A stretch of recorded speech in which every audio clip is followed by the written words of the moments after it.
Bonjour, bienvenue au webinaire, c'est Sylvain Defay. Enchanté à toutes et à tous. On va pas tarder à commencer, je vous présente Andrea. Bonjour à tous, merci Sylvain pour l'invitation. De rien.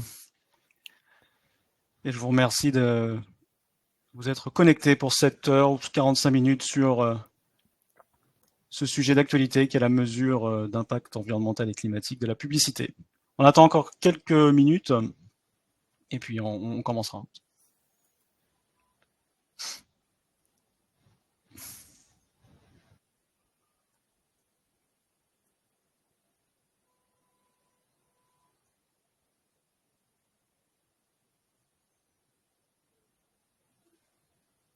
Allez, c'est bon, une personne supplémentaire. Voilà, donc on est en petit comité, hein, on est une dizaine de personnes dans ce webinaire, donc profitez vraiment de l'espace de chat. Bonjour à tout le monde pour nous poser des questions à moi et à moi Andrea. J'envoie un message ici. On va se présenter tous les deux et puis ensuite on va s'appuyer sur quelques slides en support pour parler de ce sujet qui nous anime ce matin.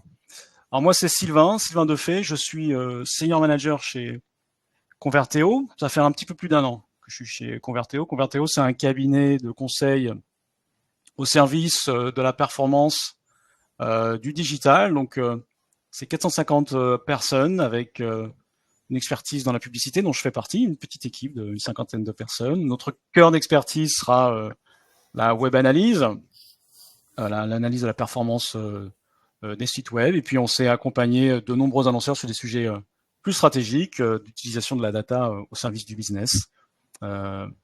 Et avant ça, pour que vous compreniez pourquoi je m'intéresse à ce sujet, j'étais en agence média, j'étais chez Omnicom pendant plus de 5 ans, 7 ans exactement, et je me suis déjà intéressé à ce sujet depuis 2 ans, ce sujet de la mesure des campagnes publicitaires.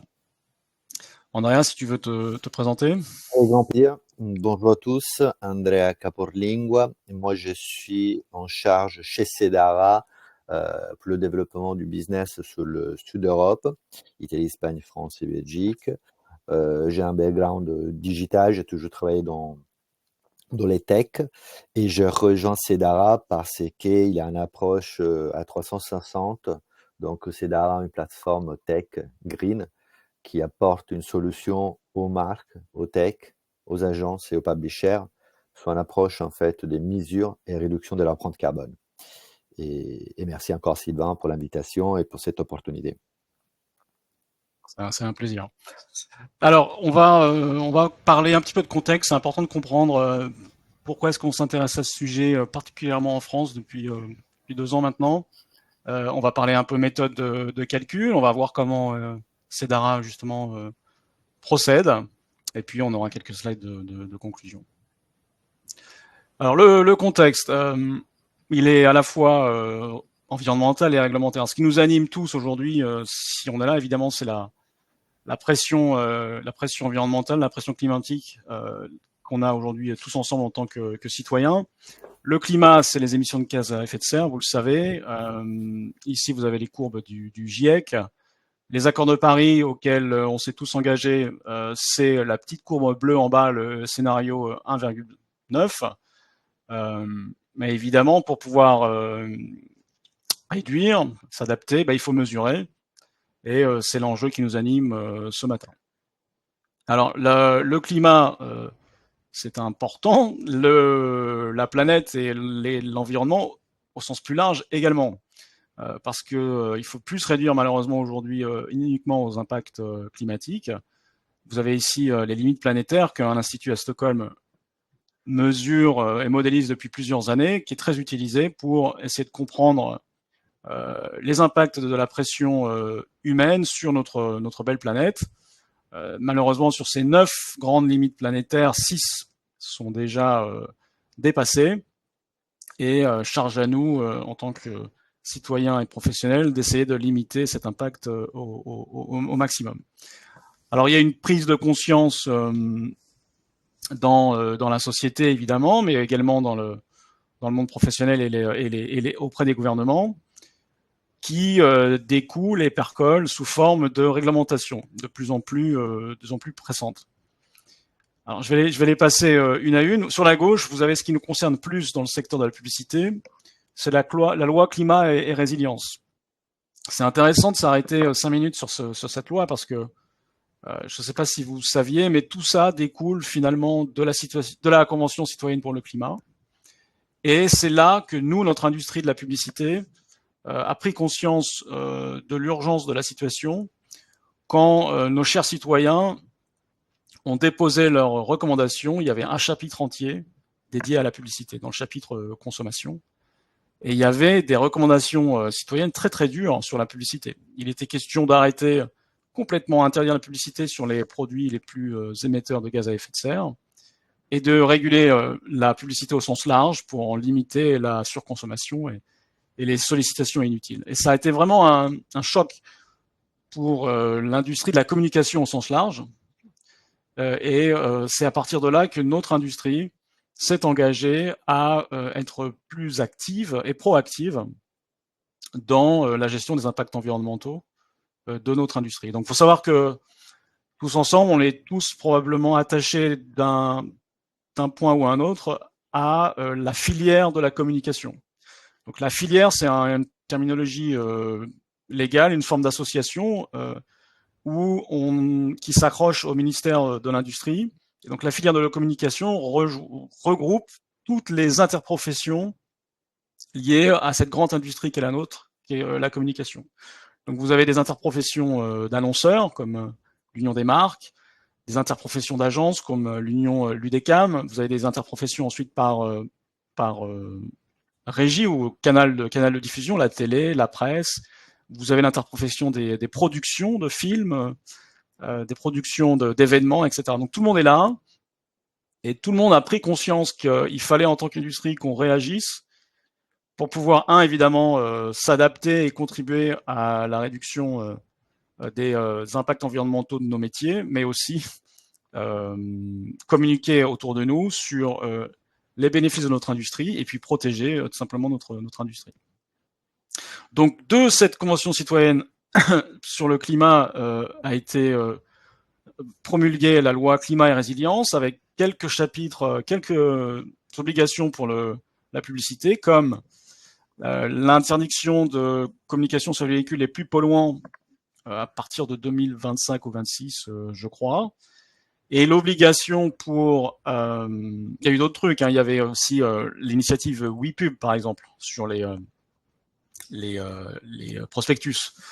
Mais il y a évidemment aussi l'obligation pour certains secteurs, certains annonceurs, de publier des contrats climat. Des contrats climat, ce sont des engagements publics des annonceurs les plus importants dans certaines industries. Des engagements publics sur deux choses. La modification, l'adaptation des contenus publicitaires pour promouvoir des comportements de vie, des comportements de consommation plus durables, et des engagements à réduire l'impact environnemental et climatique de la production de leur support marketing, événements, publicité, merchandising, etc. Donc c'est pour ça qu'aujourd'hui, finalement, je le répéterai plus tard, plus souvent dans cet atelier, c'est pour ça qu'aujourd'hui la France, finalement, est à la pointe en matière de mesures et d'outils de pilotage des impacts climatiques, enfin des impacts carbone de la publicité. C'est parce que tout a découlé en 2020-2021 de cette Convention citoyenne sur le climat et de la loi climat et résilience.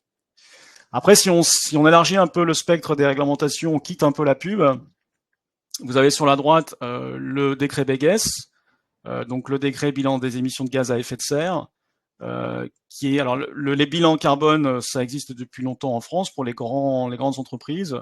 Ce décret a élargi le spectre de la mesure carbone et a élargi la quantité d'entreprises qui devaient le publier. On revient dessus tout à l'heure. Et puis plus largement encore au niveau de l'Union européenne, la réglementation CSRD sur le reporting extra-financier a de nombreux éléments, de nombreuses contraintes de reporting, dont le carbone et les émissions de gaz à effet de serre. On va s'arrêter sur ces deux réglementations. À gauche, la difficulté, et ce pourquoi ça nous intéresse nous dans la publicité, c'est que Ce décret exige désormais la mesure de tous les scopes d'émissions d'une entreprise, y compris ses achats de biens et services et donc ses achats d'espaces publicitaires. Et ceci dès que vous avez plus de 500 salariés. Nous, on sera, par exemple, chez Conforteo très vite concernés. Et puis le CSRD, ça aussi, l'extra-financier, c'est des contraintes qui existent depuis longtemps en France via la déclaration de performance extra-financière, mais qui a été élargie par l'Union européenne à d'autres entreprises plus petites, et puis surtout qui a encore un peu élargi le spectre de reporting, avec notamment des obligations de reporting numérique. Et on va voir que ça a des impacts, ça aura des impacts sur notre industrie aussi. Alors heureusement, plein d'entreprises n'ont pas attendu pour mesurer ces émissions carbone. Les plus avancées, les plus matures ont des déclarations, ont des reporting carbone et déclarations d'engagement à la réduction carbone qui sont publiques. Souvent, on s'appuie sur des référentiels et des associations internationales pour s'adosser et donner confiance à nos déclarations. Ici, on a l'exemple de la Science Based Targets, qui est une association américaine et qui fait foi en matière d'engagement carbone.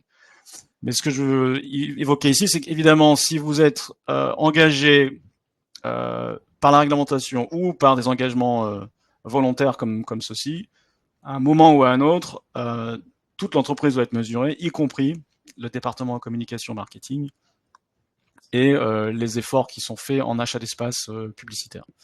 Et donc c'est pour ça que j'imagine vous êtes là aujourd'hui dans ce webinaire et que vous vous intéressez à ce sujet. Alors, quels sont les risques aujourd'hui autour de la mesure des gaz à effet de serre de la publicité? Ils sont encore relativement limités, si je commence par le bas, en termes de pénalités financières. Si vous ratez un bilan BGS, très peu d'impact, je crois que c'est 15 000 €. Si vous ratez vos contrats climat, aujourd'hui, il n'y a aucune conséquence financière. Après, si on remonte sur des sujets un peu plus financiers, à moyen long terme, des mauvaises déclarations carbone incomplètes vont vous faire perdre des points en reporting extra-financier, donc vont potentiellement un jour limiter vos accès à des financements, puisque banques elles-mêmes et fonds d'investissement, eux aussi, sont surveillés et sont notés en matière d'investissement responsable.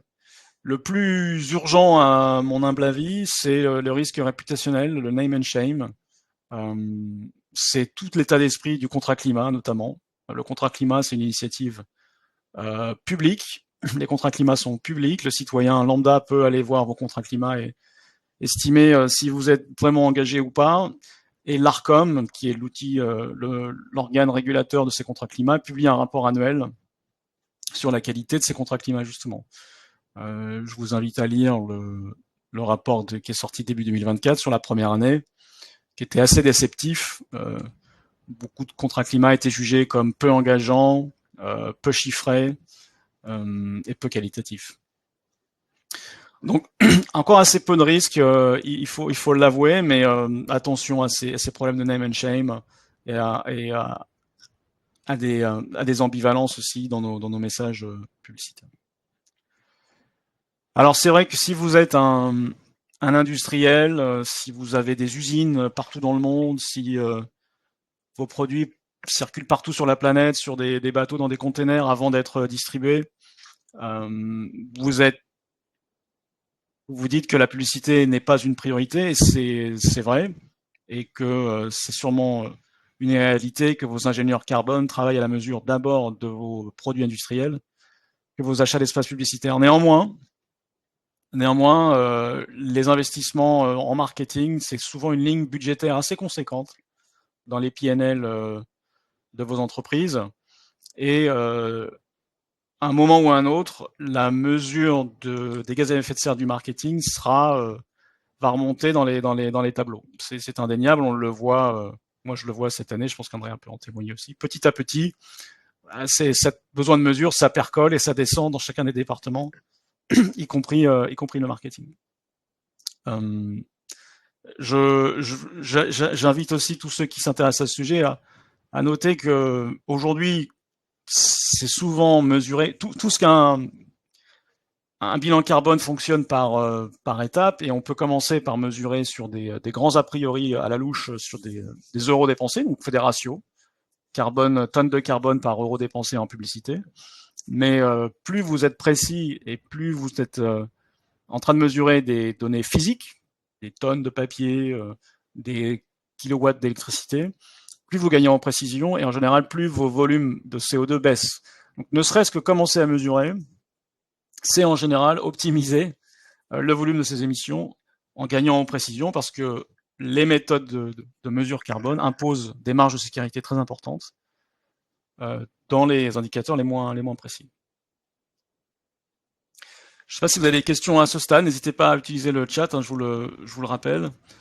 Et puis sinon, on va procéder à la deuxième partie qui est sur les techniques de mesure. Alors, la publicité, les campagnes publicitaires, c'est pas des produits électroniques, c'est pas de l'industrie, c'est pas les usines, mais c'est relativement complexe à mesurer quand même, parce que ce sont des enchaînements de nombreux acteurs et de nombreux produits et services. Ici, vous avez un très bon graphique qui a été fait par l'Union des marques sur le cycle de vie d'une campagne. Vous avez évidemment la première étape qui consiste à créer du contenu, et puis après, vous avez deux branches. Vous avez les supports physiques, l'affichage, la presse, et puis vous avez les supports non physiques, les supports numériques, et chacun a sa complexité. Hein. Si vous êtes sur du support numérique, évidemment, vous avez des serveurs un peu partout dans le monde qui contribuent à afficher des publicités, à les trier, à les optimiser. Vous connaissez les mécaniques d'enchères dans le search, dans le social media, en programmatique. Donc c'est un travail très minutieux d'analyse des appels serveurs, de là où partent les fichiers, comment ils sont diffusés, etc. Et il y a un enjeu qui est compliqué aussi dans une campagne numérique, c'est le support sur lequel va s'afficher la campagne. Moi, j'étais très surpris quand j'ai commencé à m'intéresser au sujet, par exemple, pour la télé. Contrairement au smartphone qui vous sert à plein de choses dans la vie, la télé vous sert uniquement à deux choses à peu près. Consulter, regarder des contenus vidéo et regarder des publicités. Si vous regardez les minutes de publicité autorisées en France, c'est 9 minutes maximum par heure. Ben, ça fait quand même 20%. Donc en fait, quand vous achetez une télé fabriquée en Chine, qui arrive par container et que vous la mettez dans votre salon, 20% de l'impact environnemental de la télé va être affecté à la publicité. Alors c'est beaucoup, et ça du coup impacte pas mal le canal télé. Néanmoins, il faut avouer que c'est pas quelque chose que TF1, M6 peuvent contrôler. Donc il y a, dans un deuxième temps, prendre conscience de ce qu'on peut altérer et ce à quoi on ne peut pas toucher. Si on prend les supports physiques, bon là c'est pareil, vous imaginez bien les processus. Regardez la presse, à un moment il faut imprimer le papier. Il y a pas mal de titres de presse qui sont imprimés encore en Europe de l'Est, la veille au soir, et qui circulent dans des camions la nuit, pour arriver dans des centrales de distribution, qui ensuite partent dans des camionnettes jusqu'au kiosque, ou qui partent par la poste directement dans votre boîte aux lettres. Il faut arriver à mesurer chacune de ces étapes en commençant par l'encre, la machinerie de transport. Si on prend l'affichage prend différentes formes. Vous avez les grandes bâches qui couvrent les bâtiments, vous avez ce qu'ils appellent les sucettes sur le bord des routes, les 2 mètres carrés sur le bord des routes. Vous avez les abribus, la fabrication de l'abribus, sa maintenance, la quantité d'eau qu'il faut pour les nettoyer, l'électricité qu'il faut pour l'éclairer le soir. Tout ça, c'est des choses difficiles à mesurer. Mais l'affichage, par exemple, c'est très intéressant. Je vous invite à aller voir sur le site de JC Déco. Ils ont pris la mesure de ce challenge il y a de nombreuses années déjà chez Sideco. Leur façon de gérer ça, de mesurer ça est très très avancée. Et ils ont vraiment beaucoup de données très intéressantes à disposition de leurs clients. Donc on voit bien que ce sont des campagnes qui sont parfois difficiles à mesurer, qu'il y a un vrai effort, il y a une vraie expertise à avoir au moment de mesurer de l'impact environnemental ou climatique. Et donc là, il y a deux approches, vous voyez. Ah tiens, on a une question de Florian, merci. Est-ce qu'il y a une corrélation entre la baisse des gaz à effet de serre et et la performance des campagnes médias. Je vais laisser la question à Andrea pour tout à l'heure. Dans sa section, je crois il a un case study. Moi, ce que je peux vous dire, c'est que, alors c'est niche, hein, mais je vais me concentrer sur le programmatique. Le programmatique, c'est plein d'enchaînements d'enchères et de décisions qui sont prises sur des serveurs. Si vous optimisez vos chemins d'achat, vous réduisez la quantité de SSP que vous voulez utiliser, donc d'éditeurs, vous aurez en théorie, et c'est ce qu'on constate, un impact climatique inférieur et de bonnes performances, puisque vous aurez accès à des impressions et des espaces publicitaires de bonne qualité. On en reparle, Florian, tout à l'heure dans la section CEDARA. Sur les techniques de mesure, vous voyez, il y a deux écoles. Soit vous vous intéressez au CO2 uniquement, ce qui est déjà beaucoup, et vous faites une mesure d'impact climatique, soit vous vous intéressez à la mesure d'impact environnemental au sens large, et vous allez devoir procéder à des analyses beaucoup plus complexes. C'est l'analyse de cycle de vie au sens large. Je vais pas, on n'en parle plus dans la presse, donc je vais m'arrêter là un petit peu, mais c'est ce que l'Union européenne appelle la PEF, Product Environmental Footprint. Ça a été très normé par l'Union européenne. Le protocole de mesure est sorti il y a plusieurs années déjà. Et ça commence à venir petit à petit sur chacun des produits. Vous allez voir très vite en France l'application de cette méthode à l'habillement. Il va y avoir des scores sur les étiquettes des habits qui vont sortir en 2025. Et donc c'est assez difficile à appréhender parce que ça sort un score une quantité de points d'impact environnemental. En France, il y a une interprofession dans la publicité qui s'appuie sur cette technique, c'est l'UDECAM, l'association interprofessionnelle des agences médias, qui a pris le parti de mesurer dès maintenant sur l'impact global, l'impact environnemental des campagnes, avec une société qui s'appelle Glimpact en tant que mesureur partenaire. Et donc, il s'appuie sur cette méthode de l'Union européenne, la méthode PEF, et vous obtenez des scores d'impact environnemental de vos campagnes. À gauche, vous avez l'impact climatique, donc la mesure des gaz à effet de serre. C'est plus simple à appréhender, c'est plus utilisé, puisque vous avez des tonnes de carbone. Ils sont comparables les unes aux autres, peu importe les industries, peu importe les produits et services. Donc on va s'arrêter aujourd'hui avec Andrea sur cette partie-là, la section carbone. Donc la mesure carbone, ça s'invente pas, ça s'invente plus en tout cas. Le bilan carbone en France est une méthode qui a déjà 8 versions. À l'international, ils utilisent une méthode très complémentaire, quasiment identique, qui est le GHG protocole, Greenhouse Gas Protocol, et la norme ISO 14064. Voilà, tout ça, je ne vais pas rentrer dans les détails. Moi, je ne suis pas expert, je ne suis pas ingénieur carbone, mais voilà, c'est hyper normé. Il y a des méthodes de mesure, très peu de différence entre les deux.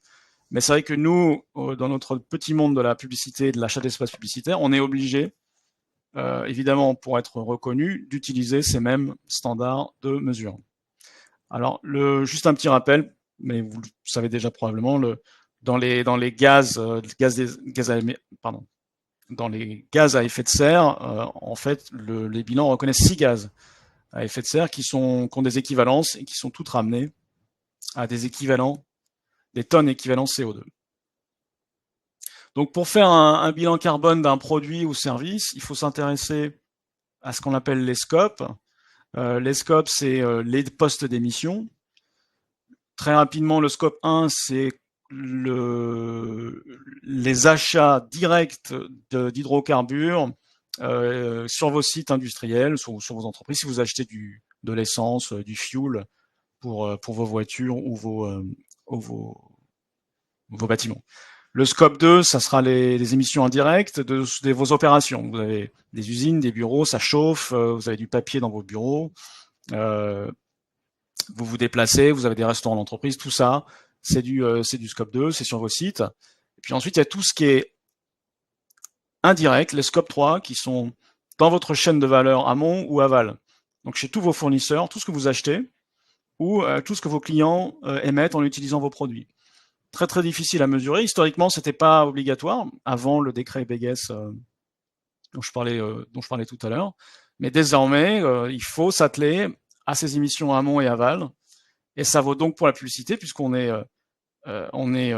dans la ligne achat, évidemment, achat d'espace publicitaire, qu'il faut pouvoir mesurer, et ça vaut aussi, évidemment, pour la production, les studios de production, des films et des contenus publicitaires diffusés. Donc le scope 3, c'est là où se situent les achats d'espace publicitaire. Et évidemment, notre scope 3 à nous, acheteurs, c'est le scope 1, 2, 3 d'un fournisseur, souvent une régie publicitaire.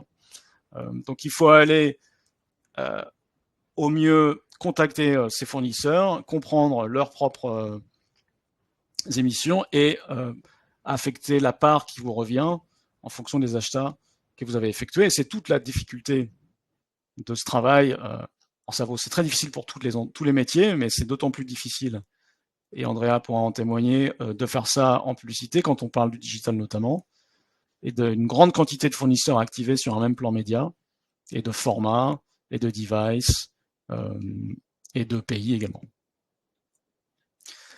Alors, la bonne nouvelle, c'est que en France, par rapport à ce que je disais en préambule, la France a dû s'activer un peu là-dessus suite à la Convention citoyenne pour le climat, à la loi climat et résilience, et tout le lobbying que notre secteur a dû faire. Et donc chacun quasiment des canaux de communication a produit un référentiel pour guider leurs clients et leurs membres dans une mesure des gaz à effet de serre, de leurs espaces publicitaires. Donc vous voyez, je ne vais pas les passer, mais le digital, la radio, la télé, l'affichage, la presse mag, les événements, la prod, tout le monde y va de son référentiel, plus ou moins public, plus ou moins open source, pour aider ses membres et ou leurs clients à mesurer leur campagne publicitaire.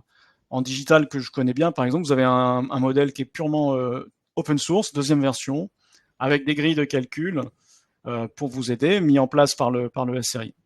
Un très bon document à utiliser, c'est le OneFrame de l'Union des marques, qui fait le recensement de tous ces référentiels, de ce qui est accès en accès libre, ou ceux pour lesquels il faut demander une mesure pendant votre campagne publicitaire. Alors ça, c'est la France. Et la France, aujourd'hui, participe et abonde beaucoup à un programme que Andrea connaît bien, qui est un programme mondial, pareil, de normalisation des mesures, qui est le référentiel en bas à droite, Global Media Sustainability Framework, GMSF. Donc c'est une initiative mondiale de la World Federation of Advertisers, une association interprofessionnelle annonceur mondiale, qui a utilisé sa division études qui s'appelait le GARM, qui a disparu aujourd'hui, et une autre association interprofessionnelle mondiale qui s'appelle AtNet Zero, pour mettre en place un référentiel mondial. Vous avez ici en quelques points ce que contient ce référentiel. Le document est en libre accès, même si c'est un peu technique, mais voilà, il est question, comme les exercices qui avaient été faits en France, il est question de mettre en place un moyen universel et une méthode universelle de mesure des impacts de la publicité sur un modèle normé au niveau international. Donc, il y a, vous allez voir dans les documents, vous verrez qu'il y a le cadrage des émissions par levier, des formules de calcul qui sont mises à disposition, la façon dont requêter les données, dont les traiter, et il y aura, parce que c'est aujourd'hui la plus grande partie de ces piliers sont encore en chantier, il y aura des sources de données recommandées pour chacun des leviers publicitaires. Ils vont procéder par vague de publication. Une V1 a été publiée en juin de cette année. Vous voyez avec les méthodos, donc les analyses de cycle de vue des campagnes sur chacun de ces supports, quelques premières formules de calcul, largement inspirées, je crois, Andrea, de travaux français. Et puis viendra V2, V3, des compléments sur la formule de calcul des autres leviers, la façon dont traiter les données, les classifier, les normaliser, parce qu'il faut tout, la difficulté c'est qu'il faut tout mettre à la norme. Il faut tout arriver à traduire en tonnes équivalent CO2, et puis même des sources aux données qui arriveront plus tard, recommandées par le référentiel. Donc j'ai convié, et je le remercie Cedara d'être venu parce que c'est un marché encore très très jeune, avec pas mal d'intervenants qu'on essaie de classer ici à la sauce Converteo. Mais vous voyez que Cedara est intéressant parce que c'est un outil de mesure plurimédia qui peut vous servir à mesurer à une maille assez granulaire, régie à régie, et qui a des modules d'optimisation. En France, on connaît bien Impact Plus qui s'est lancé très tôt. DK aussi en bas à droite qui participe à pas mal de référentiels pour les interprofessions. Je crois qu'ils travaillent avec la presse, la télé. Et puis on a vu des opérateurs plus techniques sur le programmatique s'intéresser au secteur. Greenbids, Cybids sont arrivés et proposent des outils d'optimisation en temps réel dans les algorithmes pour réduire à la fois le poids des campagnes et maintenir une bonne performance publicitaire. Je crois que c'est le moment. Non, il reste un slide, Andrea. Avant de passer la main à Andrea, voilà, je rappelle ici que se lancer dans la mesure CO2 des campagnes implique pas mal de choix structurants parce que on l'a dit au début, c'est assez complexe. Donc, il y a des choix à faire sur la méthode de mesure. Est-ce que je fais la mesure moi-même ou est-ce que j'utilise un tiers qui le fait très bien aussi? Si je le fais moi-même à gauche là, est-ce que je refais mes référentiels avec un cabinet carbone qui lui saura utiliser la méthodologie bilan carbone, mais qui devra refaire tout un travail d'analyse de cycle de vie de vos campagnes, ou est-ce que j'utilise des référentiels publics qui ont été publiés par les interprofessions?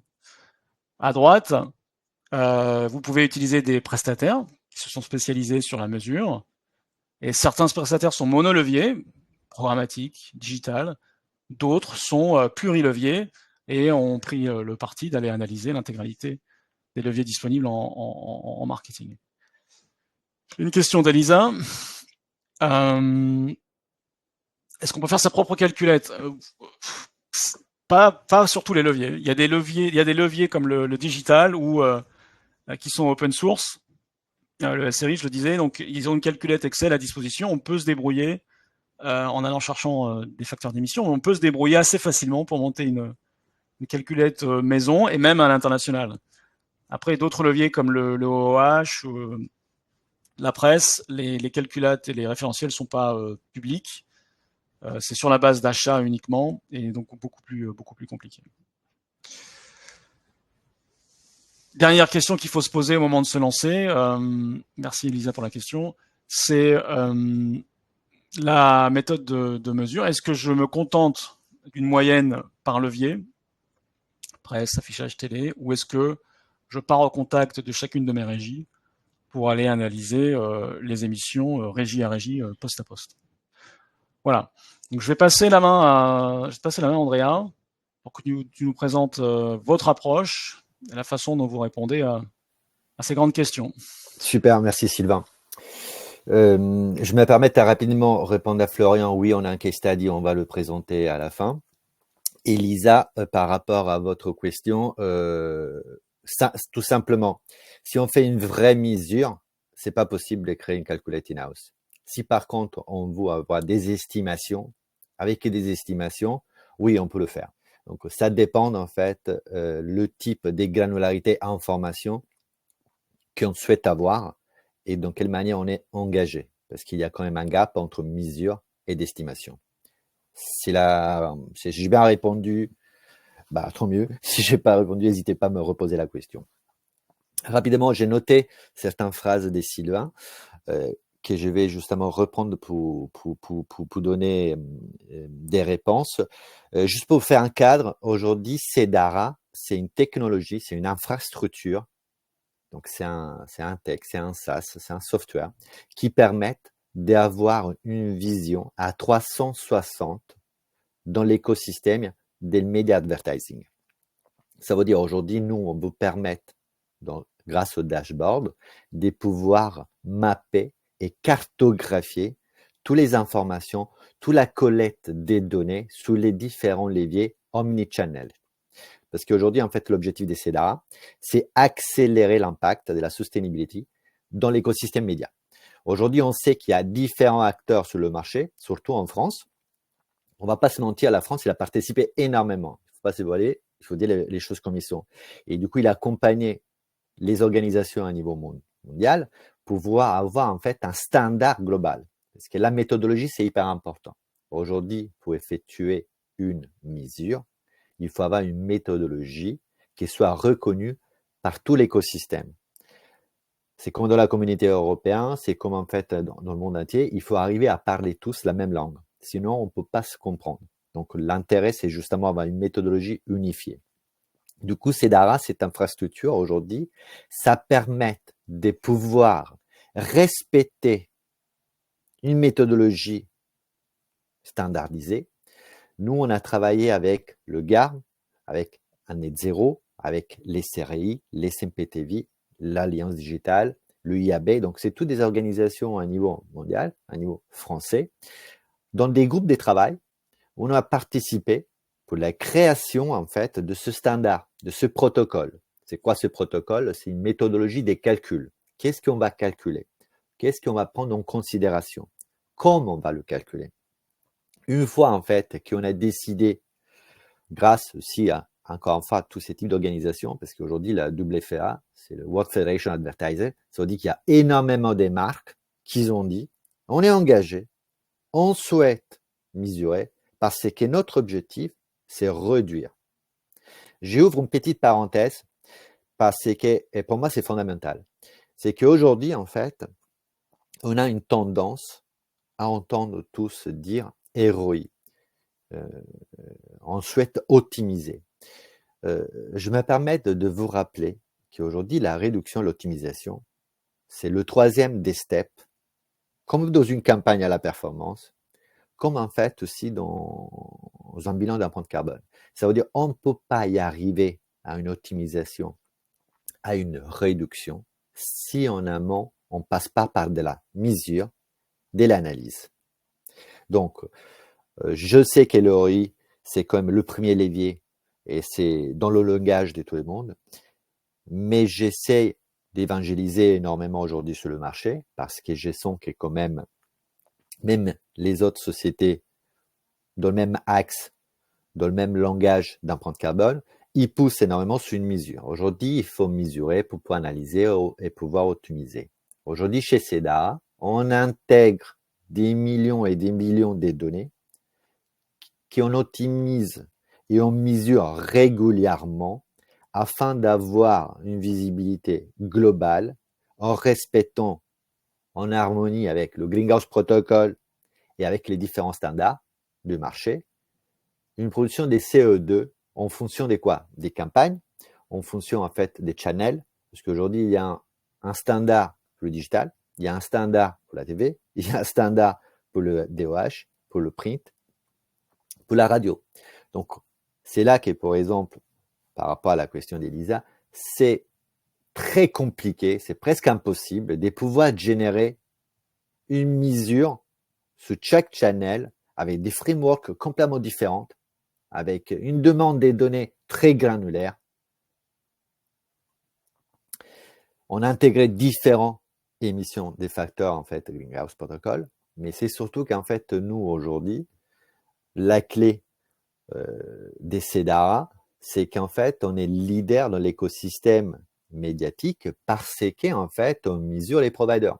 Aujourd'hui, une marque, il y a des investissements à faire, ils passent par des agences qui vont activer des providers, qui vont diffuser sur des plateformes. Mais aujourd'hui, en fait, la marque, et c'est clé, il ne pourra jamais réduire son empreinte carbone si d'abord, il ne mesure pas tout sa supply chain.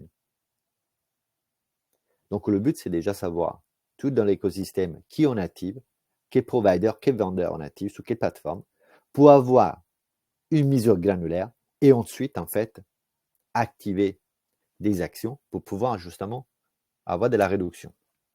Du coup, aujourd'hui, on a une plateforme qui permet d'avoir côté provider, donc côté tech, côté écosystème, donc tous les vendeurs qui vous activez, une mesure granulaire sur le scope 1, 2 et 3. En sachant que le 3, c'est le plus intense, c'est le plus important dans l'écosystème médiatique, parce que c'est un service, on ne va pas se mentir. Et en plus, en respectant le framework du marché, qui aujourd'hui c'est très granulaire, parce qu'en fait on a une mesure sur la créa, une mesure sur la diffusion, c'est programmatique, c'est managed services, c'est des serveurs, par quel vendeur, par quel prestataire, sur quelle plateforme, chez quel publisher. Donc vous voyez, c'est quand même très compliqué d'arriver à avoir tous ces types de résultats avec une calculating house. Donc c'est mieux d'investir sous un partenaire compliant qui va vous accompagner pendant toute la période, pendant chaque année, sur toutes les campagnes, tous les mois, tous les jours. On accompagne évidemment tout l'écosystème, parce qu'aujourd'hui, nous, on travaille avec les différents acteurs de l'écosystème, sous justement un accompagnement, la réduction des bilans CSRD, sous justement les SBTI et sous Greenhouse Protocol. Ce n'est pas tout à fait les mêmes choses. Chaque interlocuteur, il aura des objectifs complètement différents. Et le but, c'est d'avoir un tool compliant qui vous permet de générer ces types d'informations et de générer ces types de bilans directement sur la même plateforme. Du coup, pour juste cartographier un peu où on se situe aujourd'hui, CEDARA, il y a des acteurs en fait qui sont plutôt experts sur une optimisation, il y a des acteurs qui sont plutôt sur une vue one channel. Nous aujourd'hui, on a intégré les différents frameworks pour accompagner en fait tout l'écosystème.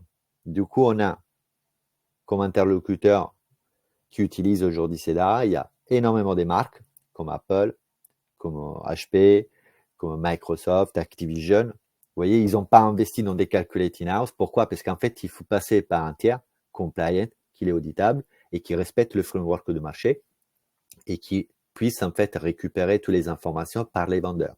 Du coup, aujourd'hui, nous, on mesure énormément des vendeurs. On travaille avec Outbrain, Vio, par exemple, dans le H, c'est la SSP des JCDeco. On travaille avec Pomatic, OpenX, Pixability. C'est énormément des techs qui sont dans tous les plans, de toutes les marques, que tous les agences ils activent. Mais le fait que chaque techno, il se mesure et puisse partager avec du data sharing automatiquement combien il génère en CO2 chaque campagne, ça permet à la marque et à l'agence d'avoir ce type de granularité d'information. Et c'est là, en fait, qui peut actionner, qui peut, en fait, avancer, qui peut justement se projeter sous de la réduction parce qu'il aura toutes les informations pour savoir sur quel levier il faut réduire. Si c'est la création, si c'est la diffusion, si c'est le channel, si c'est le publisher. Et Bilab, c'est par exemple une agence. On travaille avec énormément d'agences aujourd'hui qui permettent justement, grâce à CEDARA, d'avoir toute cette information et pouvoir partager de façon automatique avec les marques, parce que les marques aujourd'hui sont très demandants. Vous voyez qu'il y a la CSRD, mais il y a aussi le fait de réduire le gâchis. Moi, c'est ce que j'ai dit tout le temps parce que j'entends beaucoup parler, maintenant la loi, la CSRD il nous oblige. Oui, mais ça, c'est juste une obligation, une partie de l'obligation. Mais en fait, il y a aussi un deuxième thème que je trouve que c'est hyper important. Le fait de mesurer, ça nous permet de comprendre aujourd'hui, parce que vous savez bien, il ne faut pas mesurer les impressions. Avant d'avoir une impression, il y a tout ce que c'est les bits les bits de réponse. Mais en fait, il y a un gap. On dit toujours qu'en fait, avant d'avoir une impression, il y a eu en moyenne 135 bits de requête. Ça veut dire qu'en fait, il y a énormément de gâchis. Et le but, c'est en fait aussi de limiter, réduire tous ces gâchis. Donc, il ne faut pas s'arrêter juste à l'obligation, mais il faut aussi, je trouve, essayer de réduire le gâchis et de faire en fait avoir une communication plus responsable et efficace. Je voulais terminer avec un case study, et là je pense que Florian il trouvera son bonheur. C'est très simplement Pixability. On va commencer par Pixability, qui c'est une tech qui se mesure, qui utilise CEDARA. C'est le leader du ciblage contextuel basé sur l'IA. Donc, il diffuse des publicités sur YouTube, en CTV. Donc, le partenariat a visé à réduire en fait l'émission des carbones sur les campagnes sur YouTube. Okay, en fournissant quoi? De la mesure à son agence, qui c'est Total Media, par son client, qui c'est Epson.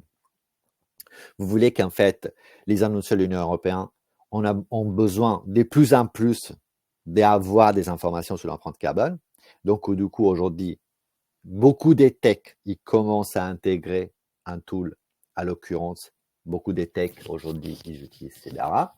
Donc, ce partenariat, le but, c'est de permettre d'aider toutes les marques, une fois qu'ils ont des campagnes avec Pixality, par exemple, à pouvoir partager ce type de mesures. Une fois qu'en fait, Total Media, il a activé, parce que Epson, il doit lancer une campagne à niveau global, ok? Il a lancé une campagne sur YouTube sur 17 marchés, avec une échelle mondiale. Il attend environ entre 230 millions d'impressions entre septembre 2023, on va dire, et décembre 2023. Pendant cette période, en fait, le trafic sur YouTube vers le site web d'Epson, il a augmenté de 60%. Donc, c'est déjà énorme. Donc, il y a eu aussi des études Brandlift parce qu'ils ont été amenés sur tous les marchés qui étaient éligibles en révélant que des augmentations significatives du rappel publicitaire. Donc, en fait, il y a eu plus de 5% refléter l'amélioration significative du pourcentage de l'image de marque. Donc, en fait, une réduction d'empreinte carbone avec une amélioration de la perception de la marque avec un taux d'augmentation de trafic de 60%. Donc, en fait, parallèlement, la campagne a démontré un engagement louable, donc le faveur justement de la mesure de l'empreinte carbone. Et justement, Pixability, il a pu prendre des décisions respectueuses parce qu'il a pu optimiser sa campagne. Donc, il a baissé son empreinte carbone de 4 fois. Donc, c'est déjà énorme. Donc, il est passé à 25% de ce qu'il produisait avant, en générant en fait une intensité carbone. Qu'est-ce qui c'est une intensité carbone? C'est combien il génère en CO2 chaque impression. Donc, aujourd'hui, son intensité carbone, il est à 0,54, qui en moyenne aujourd'hui en prog, on va être entre 3 et 3,5. C'est des chiffres importants. Programmatique, André, prog pour programmatique. Pardon, en programmatique. Donc, c'est des chiffres importants parce qu'aujourd'hui, je veux bien que les gens, on a une demande, des case studies, et la performance, comme on peut attendre. Mais en fait, il ne faut pas se mentir. On ne peut parler pas des destinations si on ne sait même pas d'où on part. Donc, la mesure, c'est hyper fondamental. Commencez à mesurer parce que plus tôt vous commencez à mesurer, plus tôt on pourra commencer à réduire. Voilà pour mon côté. Merci Si vous Andrea avez pour des ces. questions. Ouais, bon, il me reste 2-3 slides et puis on peut ouvrir les questions. Des conclusions qui disent exactement ce que tu nous dis là, Andrea. Voilà, posez-vous les bonnes questions au moment de vous lancer dans la mesure. Est-ce que je me contente du CO2? Est-ce que j'ai une approche environnementale plus large? Est-ce que je me contente d'une moyenne marché où je veux une analyse granulaire au levier, à la régie? Est-ce que je fais du sur-mesure ou je m'appuie sur des SaaS comme Cedara? Et c'est d'autant plus compliqué, évidemment, quand vous êtes un annonceur international, qu'il faut aller chercher des référentiels dans d'autres pays, puisque les facteurs d'émission, vous savez, l'intensité d'électricité d'un pays n'est pas la même entre les pays, mais même entre les jours et les mois. Voilà, c'est exactement ce que tu disais, Andrea. La route est longue. La route est longue et ça commence par la mesure. Il faut absolument commencer à mesurer. À partir de là, vous pourrez commencer à éviter le gaspillage, éventuellement réduire, optimiser des plans médias. Et puis, s'il le faut, c'est la contribution. La contribution, c'est le nouveau nom de la compensation carbone. Mais c'est une longue étape. La route, elle est longue. Ça concerne toutes les entreprises, tous les secteurs de l'entreprise, tous les achats. Et ça vaut pour nous au marketing. Voilà, donc le micro est ouvert. Enfin, c'est un chat. Mais si vous aviez des questions, n'hésitez pas. On a terminé pour ce matin. Posez-vous ces questions. Contactez-nous, évidemment, par la suite. N'hésitez pas. Et on sera à même, soit moi, soit Convertéo, soit Cedara, de vous répondre si besoin. Et je me permets, Sylvain, juste pour rassurer les personnes qui sont présentes dans cette école, je pense qu'ils vont être 100% français. Je vous rassure qu'aujourd'hui, la méthodologie utilisée par Cedara, c'est quand même la base. C'est hyper important pour savoir en fait quelle langue on va parler. C'est une méthodologie qui a été à la base créé et accompagné par les acteurs français. Ça veut dire que les séries, l'Alliance Digitale, ils ont participé. Et aujourd'hui, en fait, on est sur une méthodologie globale. Donc, n'ayez pas crainte. Aujourd'hui, vous allez vous mesurer avec un tool compliant qui permet en fait à tous vos technos, à tous vos prestataires de parler la même langue. C'est juste peut vous rassurer, c'est hyper important. On va dire oui, mais j'entends parler, il y a les séries, il y a les MPTV. En fait, ils ont participé, on est tous dans la même vague, on est tous en fait dans la même méthodologie. Le but, c'est de la globaliser. Parce que si on fait une mesure en France, il faut faire une mesure en Allemagne, il faut faire une mesure en Italie, il faut faire une mesure UK. C'est ingérable. Aujourd'hui, il y a une mesure globale avec ses standards. Donc, voilà. C'est bon pour moi. Merci, Andrea.